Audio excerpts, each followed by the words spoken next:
bersama gue Yusuf dalam channel Perwira Muda. Gimana kabar teman-teman semua? Gue berharap teman-teman yang bekerja di darat, di laut ataupun di udara, kita semua sama-sama dalam keadaan yang sehat. Kita sama-sama menjaga diri kita dengan baik. Karena gue baru searching tadi, dapat info bahwa perkembangan COVID-19 di Indonesia ini cukup meningkat dengan pesat.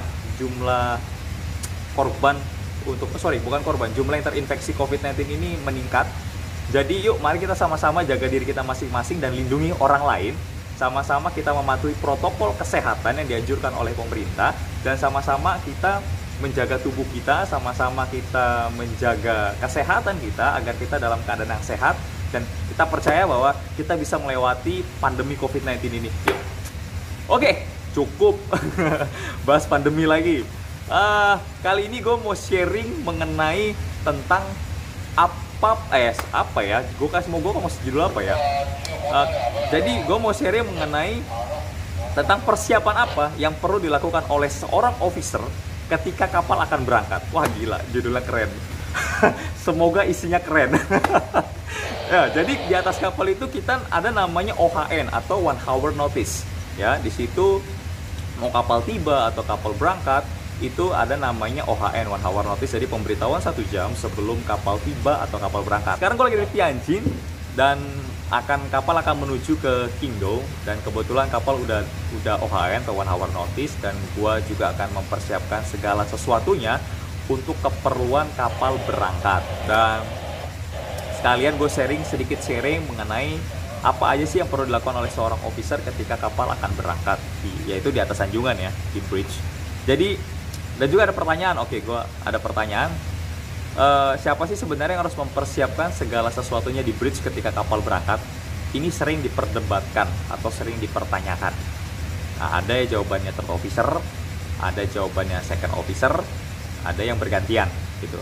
Ini menurut jawaban pribadi saya, bukan teori dari manapun, tapi menurut jawaban pribadi saya dan menurut pengalaman saya yang bekerja di atas kapal.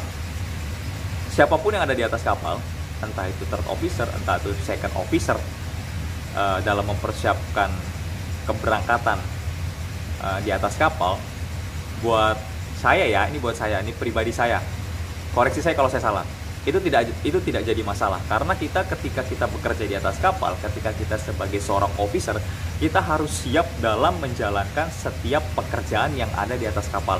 Ya, walaupun setiap officer mempunyai tanggung jawabnya masing-masing, tetapi alangkah baiknya kita juga mengetahui setiap pekerjaan-pekerjaan yang ada di atas kapal. Jadi pengalaman saya pernah di kapal yang third officer-nya menyiapkan semua dalam hal keberangkatan untuk mengurusi di daerah bridge itu. Yang kedua, ada juga second officer-nya. Yang ketiga, bahkan ada yang ganti-gantian, third officer, second officer, dan segala macamnya. Jadi kalau menurut saya ya, siapapun yang mempersiapkan di atas kapal itu pasti sudah termasuk officer yang berkompeten atau officer yang sudah dipercaya untuk mempersiapkannya di anjungan. Nah, pertanyaannya, kalau misalnya third officer di anjungan itu kan ada banyak peralatan daripada second officer, peralatan navigasi. Lalu bagaimana pendapatnya? Begitu. Nah, ini pertanyaan cukup menarik karena kembali lagi saya bilang bahwa siapapun yang ada di atas anjungan, siapapun yang mempersiapkan One Hour Notice di atas anjungan, mereka adalah officer-officer yang sudah berkompeten. Maksudnya adalah officer-officer yang sudah memahami, officer-officer yang sudah paham tentang mengenai situasi yang ada di anjungan. Jadi, walaupun third officer yang menyiapkan One Hour Notice di anjungan, walaupun ada banyak-banyak peralatan navigasi, dia pun sudah mampu untuk mengoperate atau mempersiapkan peralatan navigasi di atas kapal. Jadi tidak perlu ada perdebatan atau tidak perlu ada third officer yang wajib di bridge atau second officer segala macam. Ya siapapun itu, kembali lagi ini menurut pendapat saya, siapapun itu, saya percaya bahwa mereka yang mempersiapkan keberangkatan di atas kapal itu mereka adalah officer-officer yang sudah berkompeten, officer-officer yang sudah paham akan tugas dan pekerjaannya, dan officer-officer yang sudah mengenal lingkungan kapalnya, lingkungan bridge-nya seperti apa. Nah, oke. Singkat cerita itu yang bisa saya sampaikan mengenai siapa yang mempersiapkan third ataupun second. Lalu saya akan lanjut mengenai tentang apa saja yang perlu dilakukan oleh seorang officer di atas kapal dalam mempersiapkan segala sesuatu yang ada di anjungan sebelum kapal berangkat. Nah, Gue akan ngejelasin secara singkat dulu apa saja yang perlu dilakukan. Yang pertama adalah report kepada Port Authority atau pelabuhan setempat bahwa 1 jam ke depan kapal kalian sudah siap diberangkatkan. Biasanya dalam bentuk laporannya yang saya laporkan adalah 1 hour from now cargo will be completed operation and advise pilot boarding time, dan menanyakan kapan pandu akan naik di atas kapal atau schedule pandu naik di atas kapal, ya. Lalu yang kedua itu adalah memeriksa daripada lampu navigasi saya di atas kapal. Memeriksa lampu navigasi saya di atas kapal, kenapa sedini mungkin atau kenapa dalam urutan yang kedua? Karena buat saya itu untuk memberikan waktu kepada electrician, ya, pada saat pada saat lampu navigasi rusak. Jadi dia mempunyai waktu untuk memperbaiki daripada lampu navigasi yang tidak menyala atau rusak tersebut. Yang ketiga itu adalah steering test. Steering test itu adalah mengetes kemudi, ya, kemudi yang ada di atas kapal apakah berfungsi dengan baik atau tidak. Kita tes ke kanan, ke kiri, tengah-tengah dan segala macamnya. Nanti akan saya berikan contoh videonya. Jadi sama-sama kita saling belajar, saling sharing mengenai bagaimana pengecekan atau tes daripada steering sebelum kapal berangkat. Nah, lalu yang keempat yang tidak kalah penting adalah mempersiapkan setiap alat navigasi di atas kapal saya, mulai dari radar, GPS, ICE, ECDIS, dan segala macamnya. Kita mengecek alat navigasi itu semua. Nah, yang kelima yaitu adalah mempersiapkan atau mengecek peta-peta yang kita butuhkan untuk dari satu pelabuhan ke pelabuhan lainnya. Yang kelima, yang keenam berarti ya. Oh ya, ya. Yang keenam itu adalah mempersiapkan setiap dokumen-dokumen yang kita perlukan, mulai dari pilot card, lalu mulai dari pilot checklist, lalu mulai dari departure checklist, lalu kita mempersiapkan bell book dan segala macamnya. Itu semua perlu kita yakinkan atau kita persiapkan bahwa segala sesuatunya siap digunakan. Jadi kita tidak kelabakan ketika kapal akan berangkat. Setelah dokumen tersebut, lalu kita bisa tes engine, ya. Kita bisa tes engine. Jadi setelah cargo complete operation, di situ kita ada namanya tes engine untuk memastikan engine dapat berfungsi dengan baik. Tes engine. Lalu yang terakhir, ketika segala sesuatunya sudah siap, kita sudah memastikan bahwa kargo sudah selesai atau bongkar muat sudah selesai, kita sudah tes engine, dokumen sudah ada di atas kapal, lalu kru semua sudah lengkap, kita report kembali kepada Port Authority, ya, untuk memberitahukan bahwa segala sesuatunya sudah selesai, mulai dari kargo komplit, mulai dari engine sudah siap atau engine ready, dan kapal sudah siap diberangkatkan, kru lengkap, dokumen on board, segala sesuatunya dilaporkan kembali ke Port Authority sehingga mereka dapat mengirimkan pilot ke atas kapal kita. Nah, itu tadi ada penjelasan singkat mengenai tentang beberapa poin yang perlu kita lakukan di atas kapal, ya, sebelum kapal berangkat. Dan sekarang sama-sama bantu saya untuk mengetes atau mengecek atau mempersiapkan segala sesuatunya yang diperlukan sebelum kapal berlayar. Nah, sebelumnya poin yang pertama sudah saya lakukan atau sudah saya report kepada Port Authority. Nanti akan saya selipkan video bagaimana pelaporannya dan bagaimana jawaban mereka. Hong Kong pilot, this is motor vessel Sendang Mas call sign Yankee Bravo Oscar Golf 2, good afternoon.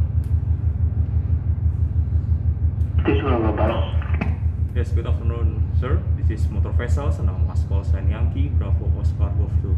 1 hour from now, cargo will be completed operation. Yankee Bravo Oscar Golf 2, Hong Kong Paddles. Your pilot boarding time 1700. Pilot will contact seaside. Okay, my pilot boarding time 1700 and pilot leader seaside. We receive your message. Thank you. Stand by. Pilot, this motor vessel Sendang Mas call sign Yankee Bravo Oscar Golf 2 calling to Tiffany. Sendang Mas, take your call station. The pilot boarding time 1840 from seaside. Pilot leader 2 meters above water on seaside. Okay, pilot boarding time 1840 and pilot radar for the port side 2 meters above water, correct?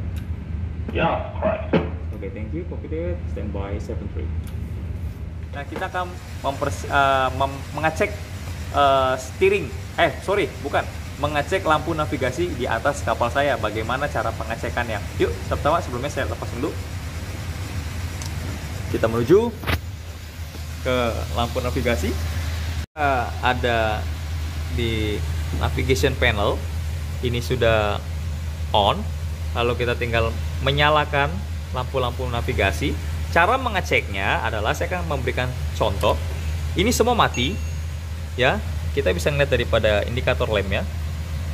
Ini mati, tidak menyala. Nah, saya menyalakan satu lampu. Saya akan menyalakan di top lantern off, ya. Dia menyala. Oke. Ini pun menyala. Nah, seandainya lampu ini tidak menyala, berarti kita sudah mengetahui bahwa lampu navigasi di atas kapal kita bermasalah atau tidak menyala, sehingga kita dapat melaporkan kepada electrician dan electrician akan memperbaiki lampu tersebut. Makanya daripada itu saya bilang di awal bahwa saya perlu sedini mungkin untuk memeriksa lampu navigasi saya agar dapat memberikan waktu kepada electrician dalam memperbaikinya. Oke, setelah semua sudah dinyalakan, kita nyalakan semua.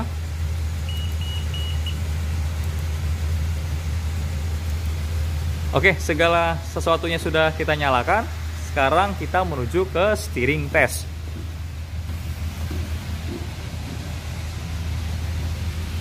Ini dia steering gear saya, ini pompanya. Jadi ada nomor 1 dan nomor 2. Kita akan tes satu-satu. Yang pertama, ini sudah menyala ya, sudah on, sudah saya kasih hidup. Kita ke nomor 1 dulu. Nomor 1, dan ini adalah indikator steeringnya. Jadi yang warna hijau itu kanan, yang warna merah itu kiri. Ada mulai dari 10, 20, 30, 40. Nah, kita akan mencoba untuk mengetes steering ke kanan dan ke kiri. Apakah sesuai atau tidak?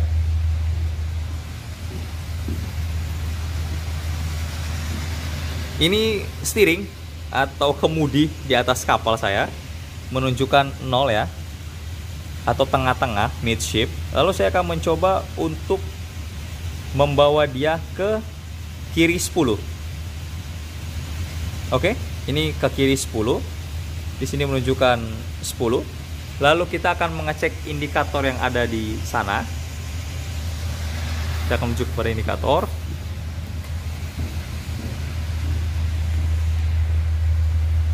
Ya, ini adalah indikatornya. Jadi indikatornya menunjukkan kiri 10 ya, atau garis yang berwarna merah ke angka 10, berarti menunjukkan bahwa steering saya itu dapat berfungsi dengan baik. Lalu saya akan mencoba untuk kembalikan ke tengah-tengah dan membuatnya ke kanan 10. Oke, kanan 10. Kita akan kembali lagi ke kemudi. Ini tadi kiri 10, steering kiri 10. Saya akan kembalikan ke tengah-tengah. Ke tengah-tengah. Lalu saya akan membuatnya ke kanan 10. Starboard 10. Oke, ini kanan 10. Kita akan kembali melihat ke indikatornya. Apakah dia bergerak ke warna hijau atau stay diam di tengah-tengah. Ya, indikatornya pun menunjukkan bahwa dia ke kanan 10. Berarti yang ke warna hijau di angka 10. Dia tidak berada di tengah-tengah. Jadi itu menunjukkan bahwa steering saya dapat berfungsi dengan baik. Selesai itu, kita kembalikan lagi ke tengah-tengah. Ya. Kita kembalikan lagi ke tengah-tengah. Oh, sorry. Nah, jadi teman-teman bisa mengetesnya mulai dari kanan 10, kanan 20, kanan 30, sampai balik kanan, sampai kembali lagi ke tengah-tengah, lalu mengetes lagi sebelah kiri, kiri 10, kiri 20, kiri 30 untuk memastikan bahwa steering kalian di atas kapal dapat berfungsi dengan baik. Setelah dari steering, ya, kita akan menuju kepada alat-alat navigasi di atas kapal. Yang pertama adalah kalian harus memeriksa daripada setiap alat navigasi di atas kapal dan ECDIS. Ya, kalau di atas kapal kan ada ECDIS, kalian memeriksa setiap rute-rute yang digunakan. Oke, wait a minute. Siap rute-rute yang digunakan. Ya, ini ada, saya akan mengambil rute yang akan saya gunakan, rute manager. Saya akan memilih yaitu dari Tianjin ke Qingdao. Oke, wait a minute. 20 Tianjin Qingdao. Oke. Garis haluan di ECDIS sudah siap, sudah dapat digunakan. Lalu kita akan menyalakan radar. Jadi untuk menyalakan radar, ini radar saya sudah standby, sudah saya nyalakan. Teman-teman tinggal menekan tombol standby saja, ya. Lalu atur daripada gain si rain kalian sehingga menunjukkan bahwa radar itu dapat berfungsi dengan baik. Setelah radar selesai, kita mengecek daripada ais kita di atas kapal. Ini ais saya di atas kapal. Yang perlu teman-teman lakukan adalah pergi ke, saya nggak tahu kalau mode di ais kalian seperti apa, tapi pilihlah pengaturan untuk ke plan voyage. Ke plan voyage, lalu ais voyage. Nah, di sini akan berisi informasi mengenai tentang navigation status, destination, ETA, person on board, draft, cargo, dan segala macamnya. Nah, di sini teman-teman perlu mengisi destinasinya, teman-teman ganti. Nanti akan saya ganti menuju ke China Qingdao. Lalu ETA-nya juga akan saya ganti. Lalu person on board-nya ini adalah kru yang on board di atas kapal berapa. Lalu inilah maksimum draft, ini adalah kargo, inilah registrasi apply flex. Nah, ini nanti akan sama-sama setelah itu akan sama-sama saya isi. Jadi ini tinggal teman-teman ganti saja. Misal salah satu contoh, ini kan navigasi statusnya kita masih moored atau sandar, saya akan ganti ke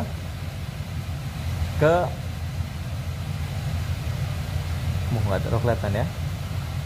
Underway sailing misalnya, karena kapal kamu berangkat. Ini akan teman-teman ganti ke underway sailing. Jadi setiap ice voyage setting ini di parameternya teman-teman isi semua dengan sesuai data yang ada di atas kapal kalian seperti apa. Kita balikan lagi ke mode karena saya masih persiapan. Ya, lalu tinggal apply and exit. Oke, selesai daripada AIS, juga pastikan GPS sudah menyala, berfungsi dengan baik. Dalam hal ini GPS saya sudah saya nyalakan dan sudah saya setting, jadi sudah tidak perlu lagi. Ya, setelah alat navigasi tadi sudah kita cek dan kita sudah persiapkan, sekarang kita menuju ke chart room untuk mempersiapkan peta-peta yang akan kita gunakan. Jadi peta-peta yang akan saya gunakan ini sudah saya susun di dalam rak peta. Jadi tadi sudah saya susun untuk perjalanan menuju ke Qingdao, dan inilah salah satu peta ya dari pelabuhan Tianjin. Tadi posisi kita ada di sini ya, dan jangan lupa untuk memastikan ya bahwa garis haluan yang kalian bikin di peta dengan di ECDIS itu sama, jadi tidak ada kekeliruan antara di peta ataupun di ECDIS. Oke, selesai peta, kita lanjut ke mempersiapkan dokumen-dokumen yang kita butuhkan.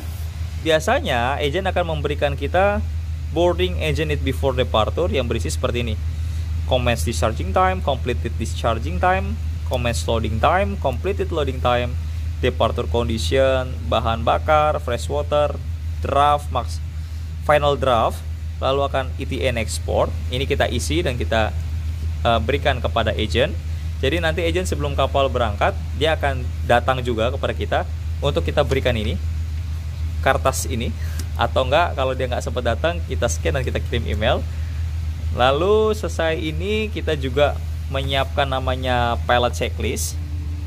Ada pilot checklist, ada departure checklist. Departure checklist isinya mempersiapkan segala sesuatu yang kita butuhkan sebelum kapal berangkat, memastikan segala sesuatunya berfungsi dengan baik.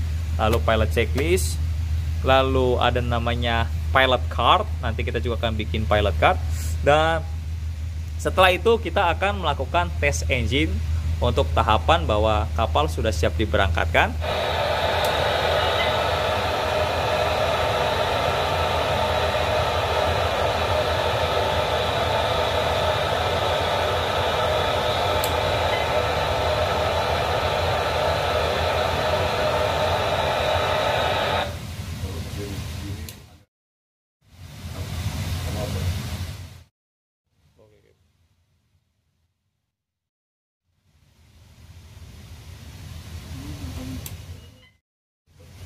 Itu adalah hal yang perlu dipersiapkan oleh seorang officer dalam mempersiapkan segala sesuatunya sebelum kapal berangkat ataupun berlayar.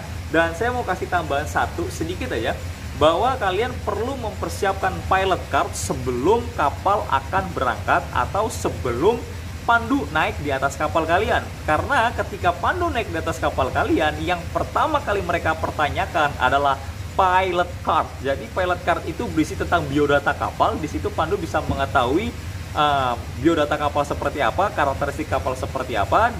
Jadi sebelum pandu naik, usahakan pilot card itu sudah kalian buat dan kalian serahkan kepada pandu setibanya pandu atau pilot naik di atas kapal. Nah, saya berharap video kali ini dapat membantu teman-teman. Video kali ini dapat memberikan wawasan, dapat memberikan pengetahuan untuk teman-teman semua. Dan kalaupun saya kurang menyampaikan segala sesuatunya, teman-teman bisa tulis ke dalam komentar apa yang belum saya sampaikan, apa yang mungkin saya terlupa atau segala sesuatunya. Karena saya dikejar oleh waktu, kapal saya akan berangkat.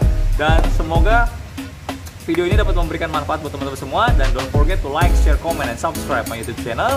Karena video ini tidak bisa berkembang tanpa kalian semua. Jadi dukung, bantu terus channel ini, channel Perwira Muda, untuk tetap berkembang dan memberikan wawasan, memberikan pengetahuan-pengetahuan di atas kapal, memberitahukan kehidupan-kehidupan di atas kapal kepada teman-teman semua. So, see you next on my video, and God bless you.